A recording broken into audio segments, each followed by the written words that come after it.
RSS ಬಗ್ಗೆ ಮಾತನಾಡಿದ್ದಕ್ಕೆ ಬೆದರಿಕೆ ಕರೆ. ಸಚಿವ ಪ್ರಿಯಾಂಕ್ ಖರ್ಗೆಗೆ ಬರ್ತಿದ್ಯಂತೆ ಬೆದರಿಕೆ ಕರೆ. ಆರ್ಎಸ್ಎಸ್ ಬಗ್ಗೆ ಮಾತನಾಡಿದ್ದಕ್ಕೆ ಬೆದರಿಕೆ ಕರೆ ಬರ್ತಿದೆ. ಸಚಿವ ಪ್ರಿಯಾಂಕ್ ಖರ್ಗೆಗೆ ಬರ್ತಿದ್ಯಂತೆ ಬೆದರಿಕೆ ಕರೆ. ಬೆದರಿಕೆ ಬಗ್ಗೆ ಎಕ್ಸ್ ನಲ್ಲಿ ಪೋಸ್ಟ್ ಅನ್ನು ಮಾಡಿದ್ದಾರೆ ಪ್ರಿಯಾಂಕ್. ಕಳೆದ 2 ದಿನಗಳಿಂದ ನನಗೆ ಫೋನ್ ಬರ್ತಾ ಇದೆ. ಸರ್ಕಾರಿ ಸ್ಥಳಗಳಲ್ಲಿ ಆರ್ಎಸ್ಎಸ್ ಚಟುವಟಿಕೆ ನಿರ್ಬಂಧಕ್ಕೆ ಪ್ರಸ್ತಾವನೆಯನ್ನ ಸಲ್ಲಿಸಿದ್ರು ಪ್ರಿಯಾಂಕ್. ಸರ್ಕಾರಿ ಸ್ಥಳಗಳಲ್ಲಿ ಆರ್ಎಸ್ಎಸ್ ಚಟುವಟಿಕೆ ನಿರ್ಬಂಧಕ್ಕೆ ಪ್ರಸ್ತಾವನೆಯನ್ನ ಸಲ್ಲಿಸದಂತಹ ಕಾರಣದಿಂದಾಗಿ ಅವರಿಗೆ ಬೆದರಿಕೆ ಕರೆಗಳು ಈಗ ಬರ್ತಿದೆ.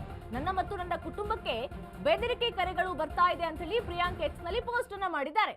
ಅವರು ಹೇಳಿದ್ರು, ಸರ್ಕಾರಿ ಜಾಗದಲ್ಲಿ ಯಾವುದೇ ಆರ್ಎಸ್ಎಸ್ ಚಟುವಟಿಕೆಗಳು ನಡಿಬಾರದು ಅಂತ ಹೇಳಿ ಸಿಎಂ ಸಿದ್ದರಾಮಯ್ಯನವರಿಗೆ ಪ್ರಸ್ತಾವನೆಯನ್ನ ಸಲ್ಲಿಸಿದ್ರು. ಈ ಕಾರಣದಿಂದಾಗಿ ಬಹಳ ಆಕ್ರೋಶ ಕೂಡ ವ್ಯಕ್ತವಾಗಿತ್ತು. ರಾಜ್ಯದಲ್ಲಿ ಕೂಡ ಬಿಜೆಪಿಗರು ಕೂಡ ಆಕ್ರೋಶವನ್ನ ವ್ಯಕ್ತಪಡಿಸ್ತಾ ಇದ್ರು. ಈ ಹಿನ್ನೆಲೆಯಲ್ಲಿ ನನಗೆ ಈಗ ಬೆದರಿಕೆ ಕರೆಗಳು ಬರ್ತಾ ಇದೆ ಅಂತ ಹೇಳಿ ಎಕ್ಸ್ ನಲ್ಲಿ ಪೋಸ್ಟ್ ಅನ್ನ ಮಾಡಿದ್ದಾರೆ. ನನಗೆ 2 ದಿನದಿಂದ ನನಗೆ ಮತ್ತು ನನ್ನ ಫ್ಯಾಮಿಲಿ ಅವರಿಗೆ ಬೆದರಿಕೆ ಕರೆ ಬರ್ತಾ ಇದೆ ಅಂತ ಹೇಳಿ ಪ್ರಿಯಾಂಕ್ ಹೇಳಿದ್ದಾರೆ. ಇದ್ರ ಬಗ್ಗೆ ಹೆಚ್ಚಿನ ಮಾಹಿತಿ ಕೊಡ್ತಾರೆ ನಮ್ಮ ಪ್ರತಿನಿಧಿ ದೀಪಕ್ ಕುಕ್ಕುವಾಡ. ಆರ್ಎಸ್ಎಸ್ ಬಗ್ಗೆ ಮಾತನಾಡಿದಕ್ಕೆ ಬೆದರಿಕೆ ಕರೆ ಬರ್ತಾ ಇದೆ ಅಂತ ಹೇಳಿ ಪ್ರಿಯಾಂಕ್ ಖರ್ಗೆ ಹೇಳಿದ್ದಾರೆ. ಏನಿದೆ ಇದ್ರ ಬಗ್ಗೆ ಹೆಚ್ಚಿನ ಡೀಟೇಲ್ಸ್ ದೀಪಾ? ನಿರೀಕ್ಷಾ, ಏನು ಆರ್ಎಸ್ಎಸ್ ಚಟುವಟಿಕೆಗಳನ್ನ ಸರ್ಕಾರಿ ಶಾಲೆಗಳಲ್ಲಿ ಅಥವಾ ಬೇರೆ ಬೇರೆ ಕಡೆ ಮಾಡ್ತಾ ಇರುವಂತಹದ್ದು ಸರಿಯಲ್ಲ. ಇದನ್ನ ನಿಷೇಧಿಸಬೇಕು ಅನ್ನುವಂತಹ ನಿಟ್ಟಿನಲ್ಲಿ ಸಿಎಂ ಸಿದ್ದರಾಮಯ್ಯ ಅವರಿಗೆ ಸಚಿವ ಪ್ರಿಯಾಂಕ್ ಖರ್ಗೆ ಪತ್ರವೊಂದನ್ನ ಬರೆದಿದ್ರು. ಆ ಪತ್ರದ ಬೆನ್ನಲ್ಲೇ ಸಾಕಷ್ಟು ವಿರೋಧವನ್ನು ವ್ಯಕ್ತಪಡಿಸಿದ್ರು ಬಿಜೆಪಿ ನಾಯಕರುಗಳು. ಇದೀಗ ಅಷ್ಟೇ ಅಲ್ಲ, ಬೇರೆ ಬೇರೆ ನಂಬರ್ಗಳಿಂದ ಅವರ ನಂಬರ್ಗೆ ಬೆದರಿಕೆ ಕರೆಗಳು ಕೂಡ ಬರ್ತಾ ಇದೆ. ಫ್ಯಾಮಿಲಿಯನ್ನ ಮುಂದೆ ಇಟ್ಟು ಅವಾಚ್ಯ ಶಬ್ದಗಳಿಂದ ಅವರಿಗೆ ಬೆದರಿಕೆಯನ್ನ ಹಾಕಲಾಗ್ತಿದೆ ಅನ್ನುವಂತಹ ಒಂದು ವಿಚಾರವನ್ನ ಎಕ್ಸ್ ಪೋಸ್ಟ್ ನ ಮೂಲಕ ಅವರು ಇವತ್ತು ಪೋಸ್ಟ್ ಮಾಡಿರುವಂತಹದ್ದು.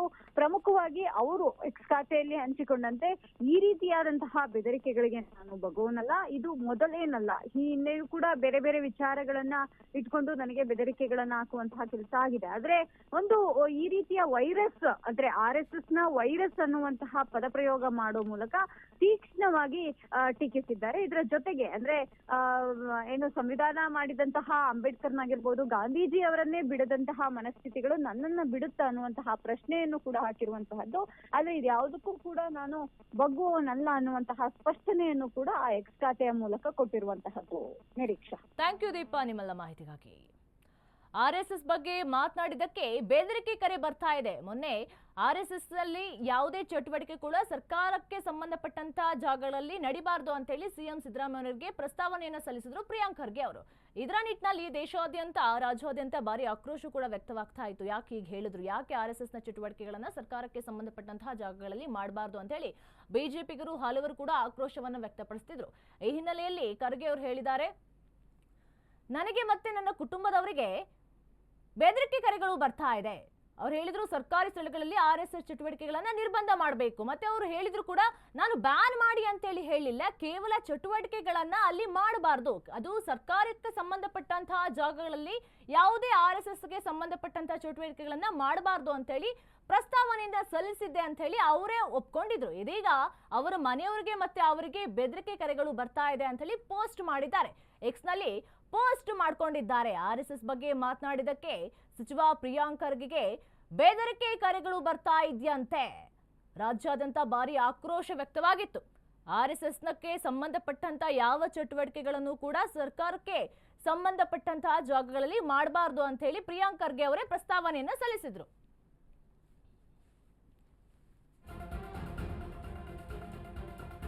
ಆರ್ಎಸ್ಎಸ್ ಚಟುವಟಿಕೆಗೆ ನಿರ್ಬಂಧ ವಿಧಿಸುವ ವಿಚಾರಕ್ಕೆ ಸಂಬಂಧಪಟ್ಟಂತೆ ಆಡಳಿತ ಮಾಡದೆ ದ್ವೇಷದ ಕೆಲಸವನ್ನ ಮಾಡ್ತಾ ಇದ್ದಾರೆ.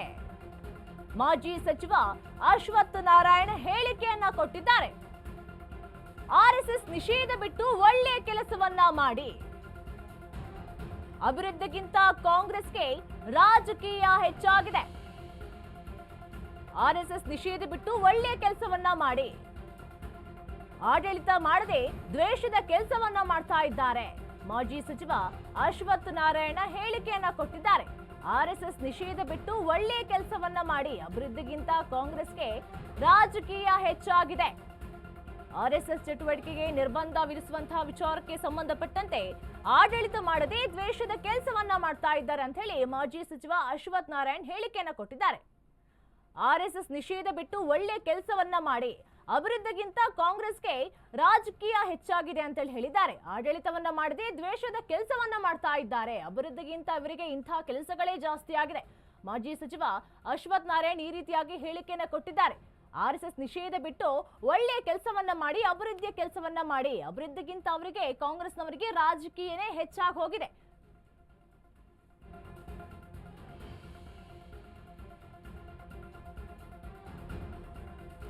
ಆಡಳಿತ ಮಾಡದೆ ದ್ವೇಷದ ಕೆಲಸವನ್ನ ಮಾಡ್ತಾ ಇದ್ದಾರೆ. ಅವರಿಗೆ ಅಭಿವೃದ್ಧಿ ಕೆಲಸಕ್ಕಿಂತ ಈಗ ಆರ್ಎಸ್ಎಸ್ ನ ಬಂದ್ ಮಾಡುವಂತಹ ವಿಚಾರವೇ ಅವರಿಗೆ ಜಾಸ್ತಿ ಆಗಿದೆ. ಮೊದಲು ಒಳ್ಳೆ ಕೆಲಸವನ್ನ ಮಾಡಿ ಅಭಿವೃದ್ಧಿಗೆ ಏನ್ ಬೇಕೋ ಅದನ್ನ ಮಾಡಿ. ಅಭಿವೃದ್ಧಿಗಿಂತ ಕಾಂಗ್ರೆಸ್ನವರಿಗೆ ರಾಜಕೀಯವೇ ಹೆಚ್ಚಾಗಿ ಹೋಗಿದೆ. ಮುಂದೆಯಿಂದನೂ ಕೂಡ ಬರೀ ಇದೇ ವಿಚಾರವನ್ನೇ ಸದ್ದು ಮಾಡ್ತಾ ಇದೆ. ಆರ್ಎಸ್ಎಸ್ ಚಟುವಟಿಕೆಗಳನ್ನ ನಿರ್ಬಂಧ ವಿಚಾರ ಭಾರಿ ಸದ್ದು ಮಾಡ್ತಾ ಇದೆ. ಆಡಳಿತ ಮಾಡದೆ ದ್ವೇಷದ ಕೆಲಸವನ್ನ ಮಾಡ್ತಾ ಇದ್ದಾರೆ.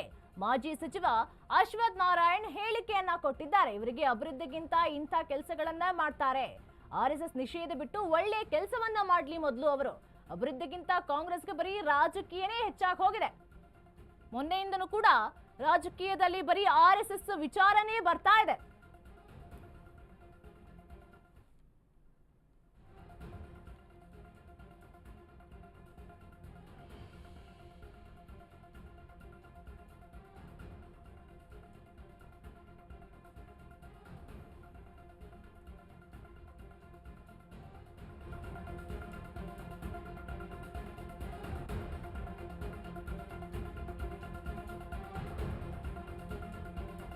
ಯಾವಾಗಲೂ ಆರ್ಎಸ್ಎಸ್ ಮೇಲೆ ದ್ವೇಷ ಮಾಡ್ತಾನೆ ಇರ್ತಾರೆ. ಬೆಂಗಳೂರಲ್ಲಿ ಶಾಸಕ ಎಸ್ಆರ್ ವಿಶ್ವನಾಥ್ ಹೇಳಿಕೆಯನ್ನ ಕೊಟ್ಟಿದ್ದಾರೆ. ತಮಿಳುನಾಡಿನ ಮಾದರಿಯಲ್ಲಿ ನಿಷೇಧವನ್ನ ಮಾಡ್ತಾರಂತೆ. ಈ ರೀತಿ ಮಾಡಲು ವರಿಷ್ಠರು ಸುಪಾರಿಯನ್ನ ಕೊಟ್ಟಿರಬಹುದು. ಬೆಂಗಳೂರಿನಲ್ಲಿ ಶಾಸಕ ಎಸ್ಆರ್ ವಿಶ್ವನಾಥ್ ಈ ರೀತಿಯಾಗಿ ಹೇಳಿಕೆಯನ್ನ ಕೊಟ್ಟಿದ್ದಾರೆ. ಯಾವಾಗಲೂ ಕೂಡ ಆರ್ಎಸ್ಎಸ್ ಮೇಲೆ ದ್ವೇಷವನ್ನ ಮಾಡ್ತಾನೆ ಇರ್ತಾರೆ. ಎಸ್ಆರ್ ವಿಶ್ವನಾಥ್ ಹೇಳಿಕೆಯನ್ನ ಕೊಟ್ಟಿದ್ದಾರೆ.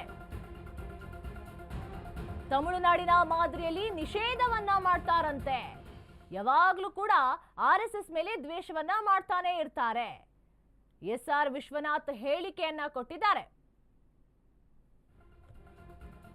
ತಮಿಳುನಾಡಿನ ಮಾದರಿಯಲ್ಲಿ ನಿಷೇಧವನ್ನ ಮಾಡ್ತಾರಂತೆ. ದ್ವೇಷ ಮಾಡ್ತಾನೆ ಇರ್ತಾರೆ ಯಾವಾಗ್ಲೂ ಕೂಡ ಆರ್ಎಸ್ಎಸ್ ಮೇಲೆ. ಎಸ್ಆರ್ ವಿಶ್ವನಾಥ್ ಹೇಳಿಕೆಯನ್ನ ಕೊಟ್ಟಿದ್ದಾರೆ. ಆರ್ಎಸ್ಎಸ್ ದೇಶದ ಬಗ್ಗೆ ಚಿಂತೆ ಮಾಡುವಂತ ಸಂಘಟನೆ. ತಮಿಳುನಾಡಿನ ರೀತಿಯಲ್ಲಿ ಕ್ರಮವನ್ನ ಕೈಗೊಳ್ತಾರೆ ಅಂತ ಯಾವಾಗ್ಲೂ ಕೂಡ ಆರ್ಎಸ್ಎಸ್ ಮೇಲೆ ದ್ವೇಷವನ್ನ ಮಾಡ್ತಾನೆ ಇರ್ತಾರೆ. ಎಸ್ಆರ್ ವಿಶ್ವನಾಥ್ ಈ ರೀತಿಯಾಗಿ ಹೇಳಿಕೆಯನ್ನ ಕೊಟ್ಟಿದ್ದಾರೆ. ಯಾವಾಗ್ಲೂ ಕೂಡ ಅವರಿಗೆ ಆರ್ಎಸ್ಎಸ್ ಮೇಲೆ ಏನಾದ್ರೂ ಒಂದು ದ್ವೇಷವನ್ನ ಇಟ್ಕೊಂಡೇ ಇರ್ತಾರೆ.